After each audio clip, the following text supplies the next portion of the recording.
Hello everyone, welcome back to our channel Bangali in Singapore. কেমন আছেন আপনারা সবাই? আশা করছি ভালো আছেন। চলুন আজকের ব্লগটাকে শুরু করি। আসলে এই 2 সপ্তাহ ধরে আমরা প্রচণ্ড ব্যস্ততায় ছিলাম। অনেক কটা জরুরি কাজ ছিল যেগুলো শেষ করতে হতো, তো সেইগুলো নিয়ে প্রচণ্ডই ব্যস্ত ছিলাম। কী কাজ না কাজ আপনারা সবটাই জানতে পারবেন। একটু সময় দিন, আপনারা অবশ্যই জানতে পারবেন। তো যাই হোক, 2 সপ্তাহ প্রচণ্ড ব্যস্ততার পর আজকের একটুখানি সময় পেয়েছি।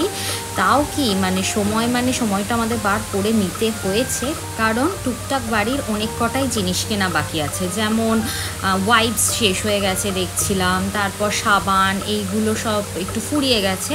তো সেইগুলোই ভাবলাম যে এই সপ্তাহটায় যখন একটু সময় পেয়েছি আজকের দিনটা, তাহলে বেরিয়ে জিনিসপত্রগুলো কিনে আনি।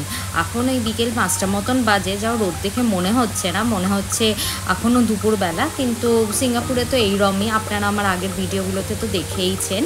তো যাই হোক, এখন আমরা বেরিয়ে ওইগুলো সব কিনতে যাব। কোথায় কিনতে যাব সেটা আপনাদের দেখাবো। তো চলুন যাওয়া যাক এখন। আসলে জানেন তো, এখানে যেহেতু সমস্ত দায়িত্বটাই নিজের ওপর, সমস্ত কাজটাই নিজেকে একা হাতে দেখতে হয়, কোনো হেল্পিং হ্যান্ড নেই, তা তো আপনারা জানেনই। এখানে কোনো কাজের লোক পাওয়া যায় না। আর পরিবার পরিজনের থেকে এত দূরে একা একা সব কাজ নিজেকে সেরে সব কিছুর মাঝখানে মাঝে মাঝে মনে হয় যে আমার নিজের হয়তো ভালো লাগার বা শখের জিনিসগুলোর জন্যেই সময় হয়ে উঠছে না। জানেন, এই 2 সপ্তাহ আমরা এতটাই ব্যস্ত ছিলাম যে আমার মাঝে মাঝে মনে হতো দিনটা যদি 24 ঘন্টা না হয়ে আরেকটু বড় হতো, তাহলে হয়তো আমি একদিনের কাজটা সেই দিনের মধ্যে শেষ করে নিতে পারবো এবং তারপর একটু রেস্টও পাবো, আর পরের দিন আমার ওপর চাপ পড়বে না। কিন্তু তা তো হয় না, দিন তো 24 ঘন্টারই থাকে এবং 24 ঘন্টার মধ্যেই কাজ শেষ করতে হয়। কিন্তু যাই হোক, এই 2 সপ্তাহ এতটা কাজের চাপ ছিল, তো আমি ব্লগ করার একদমই সময় পাচ্ছিলাম না। কিন্তু ভাবলাম যে নিজের শখের জিনিসগুলোর জন্যও সময় বার করে নিতে হবে। ব্যস্ততা তো জীবনে থাকবেই, তা বলে কি আমাদের বা মানুষ নিজের ভালো লাগার জিনিস করে না, না শখের জিনিস করে না। তাই ভাবলাম যে এরকম চাপ আমাদের আগেও একবার এসেছিলো, যখন আমি ব্লগ করা পুরোপুরি বন্ধ করে দিয়েছিলাম, কিন্তু তারপর আবার শুরু করেছি। তো এখনও আমাদের অনেকটাই প্রেশার যাচ্ছে, কিন্তু তার মধ্যে দিয়ে আমি ব্লগ করছি, কারণ সত্যি কথা আমার ব্লগ করতে খুব ভালো লাগে এবং মনও খুব হালকা হয়। তো যাই হোক, কী কারণে চাপ হয়েছে সেটা তো আপনাদের অবশ্যই জানাবো। আপনারা একটু আমাদের সময় দিন, আমরা অবশ্যই আপনাদের সাথে সেটাও শেয়ার করব। তো যাই হোক, যে এই সব কথার মধ্যে যেটা আসল কথা বলতে ভুলেই গেছিলাম, সেটা হচ্ছে আমি যে জিনিসগুলো কিনতে এসেছিলাম সেটা কোথায় কিনতে এসেছি। সিঙ্গাপুর তো এমনিতে আপনারা জানেনই খুবই এক্সপেন্সিভ সিটি, এবং খুবই জিনিসপত্রের দাম অনেকটাই এক্সপেন্সিভ, খুবই দাম বেশি। কিন্তু সিঙ্গাপুরে জানেন কিছু স্ট্রিট মার্কেট আছে, যেমন আমাদের কলকাতায় গড়িয়াহাট নিউ মার্কেট আছে, যেখানে গেলে আমরা সস্তায় জিনিস পাই, সেরকম সিঙ্গাপুরেও আছে। আর সেইরকমই একটা স্ট্রিট মার্কেটে আমি এসেছি। এখানে খুবই সস্তায় কি মোটামুটি ভালোই সস্তায় জিনিসপত্র পাওয়া যায়। তো এখান থেকেই আমি বেশিরভাগ কেনাকাটিগুলো করি। এইটা আমাদের বাড়ির থেকে একটু দূরে, ওই 15 মিনিট মতন বাসের সময় লাগে। কিন্তু আমি যখনই সময় পাই কিছু কেনার থাকলে আমি এখানে চলে আসি, বেশি করে কিনে নিয়ে চলে যাই, যাতে আমার একেবারে হয়ে যায়, অনেক দিন চলে যায় এবং অসুবিধাও না হয়। তো সেইটাই একটা স্ট্রিট মার্কেটে এসেছি, চলুন আপনাদের ভেতরটা নিয়ে গিয়ে দেখাই।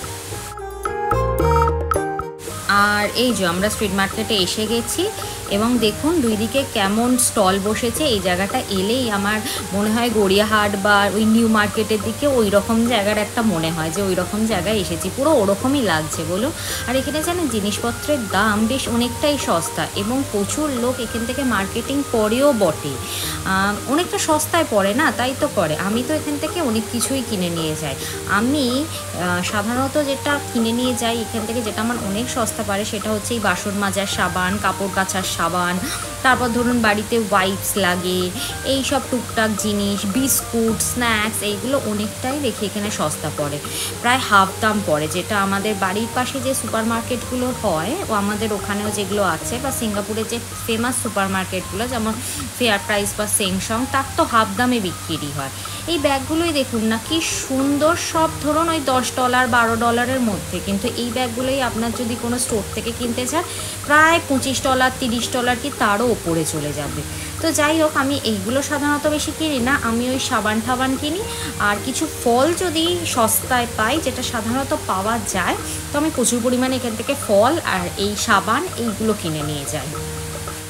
আর মার্কেটটা দেখুন বেশ ভালোই বড় কিন্তু, হ্যাঁ গড়িয়াহাট বা নিউ মার্কেটের মতন অত বড় নয়, কিন্তু তাও মোটামুটি ভালোই বড় আছে এবং সব পাওয়াও যায়। তাই বলছি যে সিঙ্গাপুর হয়তো এক্সপেন্সিভ কান্ট্রি খুব হতে পারে, কিন্তু আসলে কি বলুন তো, সিঙ্গাপুরের ভাড়াটা অনেকটা বেশি যে কোনো দেশের তুলনায়। এছাড়া সিঙ্গাপুরে কিন্তু এরকম সস্তার অপশান আপনারা প্রচুর পাবেন, যেমন খাবার দাবারের জন্য হকার সেন্টারগুলো আছে যেখানে আপনারা বাজেট ফ্রেন্ডলি মিল পেতে পারেন, আর এই স্ট্রিট মার্কেট যেগুলো আছে সেখানেও আপনারা সস্তায় জিনিসপত্র পেতে পারেন। তো এই কিছু সুবিধা আছে যেগুলো সিঙ্গাপুরে আছে। তো যাই হোক, মোটামুটি আমার সব জিনিসপত্র কেনা হয়ে গেছে, সাবান টাবান যা যা কেনার দরকার ছিল কিনে তো নিয়েছি, তার সাথে একটু আমও কিনেছি। দোকানদারটা বলছিল আমগুলো নাকি খুবই মিষ্টি হবে এবং আমার দেখেও খুব ভালো লাগছিল। তো সব কিছু কিনে টেনে নিয়ে এখন আমরা যাচ্ছি ডিনার করব বলে, এখানে খুব ভালো একটা ইন্ডিয়ান রেস্টুরেন্ট আছে, তো ওখানেই ডিনার করব, চলুন যাওয়া যাক। তো আমরা ইন্ডিয়ান রেস্টুরেন্টটায় চলে এসেছি এবং এখানে ব্যাম্বু বিরিয়ানিটা খুবই ফেমাস এবং খুবই ভালো খেতে হয়। তো আমরা ব্যাম্বু বিরিয়ানি অর্ডার করে নিয়েছি, এই যে এখানে দিচ্ছে। তো চলুন তাড়াতাড়ি খেয়ে দিয়ে নিই, কারণ হচ্ছে আর লোভ সামলাতে পারছি না সত্যি কথা বলতে, এবং খুব খিদেও পেয়ে গেছে।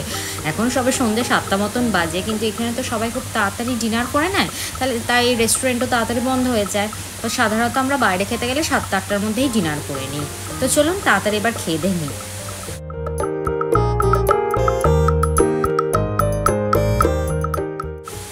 তো এখন বিরিয়ানি খেয়ে দিয়ে সব মার্কেটিং করে মন শান্তি করে এখন বাসে উঠে বসেছি। তো বাসে করে ওই 10-15 মিনিট মতন সময় লাগবে। তো যাই হোক, অনেকদিন পর ব্লগ করে আপনাদের সাথে কথা বলে আমার খুবই ভালো লাগলো। তো আজকের ব্লগটাকে আমি এখানেই শেষ করছি। আপনারা আমাকে অবশ্যই কমেন্টে জানাবেন ব্লগটি দেখে আপনাদের কেমন লাগলো। ভালো লেগে থাকলে একটি লাইক করে দেবেন, আমার চ্যানেলটাকে প্লিজ সাবস্ক্রাইব করে দেবেন। আশা করছি আরও নতুন নতুন ব্লগ নিয়ে আপনাদের সামনে আসতে পারবো। আপনারা ভালো থাকবেন। চলুন আবার দেখা হবে পরের একটি ব্লগে।